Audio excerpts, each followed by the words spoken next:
lokacin shi ne ka bai sakon shi. Yes. Ya Allah, na tuba ka yafe min a bisa wannan kisan da ni. Amma me yasa? Saboda shi dan gaigai ne. Kana nufin mu sa kalli ko mali? Ku hada da birgi sannan ku yi hankali da munjiriya. Kada ku bari kayan lulu ta soke ku saboda ba a warkewa. Ta kasa na ga kafafuwa, ta sama kuma ban ga kai ba. Shi da karan ke kuma baya kai a sama. Idan kwansa kake nema, ba ka samu. Dai, ta yaya haka ya faru? Alhaji Tahir zai mana haka.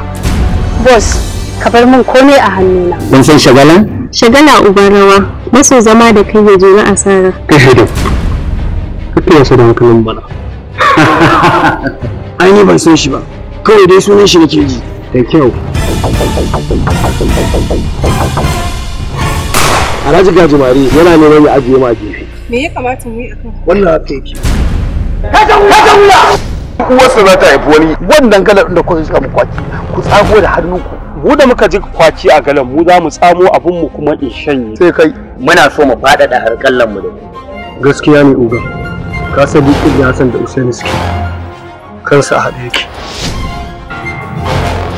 killing not less than 15 people in the same community.